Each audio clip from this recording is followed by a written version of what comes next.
very unedited, very unfiltered, and I'll be making this video for as long as my arm can handle the phone. So I'm making this video as part of my daily YouTube video series that I'm doing for September, where I promise to post a video every single day.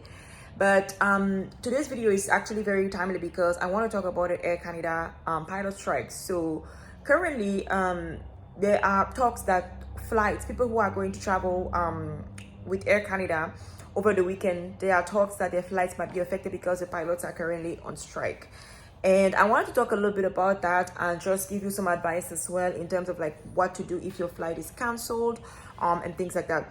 So I did a little bit of research on that, and I read that pilots in Air Canada, like the pilots have been in talks with Air Canada for over a year now, and they are asking for better wages. They are asking for a better pay. 1 second, I'm editing a video for tomorrow, and it's just kind of like playing. I'm not even done editing. It's just so I was just posting it. So the pilots are asking for better wages, right? They are asking for a better pay, and apparently they are making only half of what the US counterparts are making, which is wild because I mean, come on, you know. And so apparently they have been in talks with Air Canada for over a year now, but right now the pilots are ready to strike, and this strike has been announced for a few days now. At least I've been seeing that in the news that there's going to be a strike because they are not getting to what they want. They are not getting to an agreement. The reason why this is a problem is because, first of all, the pilots are all in all their rights, and I think whenever you are in a place of work where you feel like you deserve better and you deserve more, you definitely should be asking for it. But the reason why this could be a problem for the travel industry is manifold. First of all, people who have flights planned already, with Air Canada, it's going to affect them because if you can't fly, and even if you can fly, actually, if you can't fly, you will not be able to handle whatever business you're supposed to handle. And even if you can fly, you have no guarantee that you'll be able to return with the same airline because you don't know how long the strike is going to be. Generally, people strike for as long as it is required for them to get the attention that they deserve and for them to get the resolution for whatever issue they are putting forward. So that's the first thing.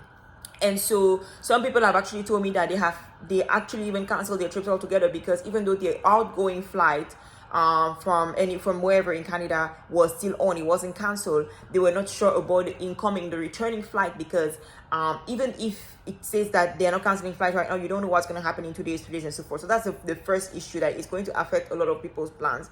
The second reason why this is an issue is because it's also going to affect the destinations that are depending for this amount of tourism. As we know, we are kind of like wrapping up with the summer, and people are trying to get back to like their final summer days, their final summer vacation, and so forth. So it's going to be affecting destinations that have depending on that last catchment of that last group of tourists that are coming for the end of the summer. We are in September entering into the fall, so it's going to affect those destinations majorly.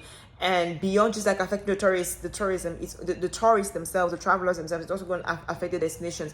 And when we talk about destinations being affected, we're talking about the revenue that is generated by the hotels, the revenue that is generated by the restaurants, the tour attractions, the tour guides, and the tour operators, the local businesses, and so forth. Whenever we talk about travel, it's not always just a lot of people only think about, okay, I'm going to this place, so that means that that's all there is to travel. But if you actually look at the different layers of the travel industry, the different partners, you can see how this is a larger ecosystem, and if one thing affects one partner, then the rest can also be affected. So imagine if tourists are not just one tourist, but if an entire flight is canceled, right? People are not going to be able to go to the destinations. They're not going to be able to patronize those restaurants. Maybe they'll cancel their hotels, get the refunds depending on the policies. They're not going to be able to explore and do whatever they have planned. So it really definitely affects the economy in the local destinations where the people are planning to go, right? And so a few tips that I want to share with you guys when it comes to flight cancellation. I mean, obviously this is a situation where it's in the news everywhere. It's an issue that is known, and so definitely when it comes to flights being canceled, I think that the airline is going to make some specific provisions. But I want to share with you a few tips, a few pieces of advice that have helped me when it comes to flights being canceled. The first one is, if your flight is ever canceled, right, you want to make sure that you get in touch with the airline as soon as possible to get rebooked, right?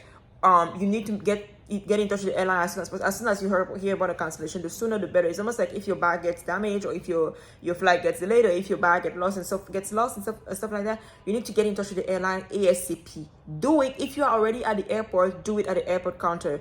If you're not yet at the airport, if you're still at home, then you can call them or be on live chat with them. But you want to get in touch with them as soon as possible, because the longer you wait, it's just kind of like the more complex it might become. The second thing is that if you are trying to go to a destination where your flight was really, really important, like let's say it was probably not like an optional vacation, it was probably something like super important, maybe a wedding, a business meeting, a convention, or something else that might not be necessarily like that you might not necessarily be able to reschedule. Look for other airlines that are going there. Look for other airlines that are going there. And the third tip that I want to share with you is get travel insurance. For you cannot always predict what can happen when it comes to flights, but having travel insurance can help to protect you against situations like that, can help to also get you to secure some refunds and so forth. So I made a specific video on tips of what to do if your flight gets canceled, because I recently had a flight canceled to one of my destinations for my Cross Canada tour. I recently had a flight canceled, and I used some of those tips and I was able to get a full refund. So I made that video. I'm going to include that video here, so make sure you check it out. Let me know what you think. And if you are in Canada right now, is your flight going to be affected, or have you got any notice that your flight might be affected with this Air Canada strike? If you're not in Canada, or if you've never flown Air Canada, or I mean, it's not to say that you need to be in Canada to fly Air Canada, but like, I just want to know, like, have you ever had a situation where your flight was canceled, and how did you deal with that? Have you ever had a situation where your flight was canceled due to an airline strike, and how did you deal with that? Let me know in the comments below, and I'd love to hear your thoughts.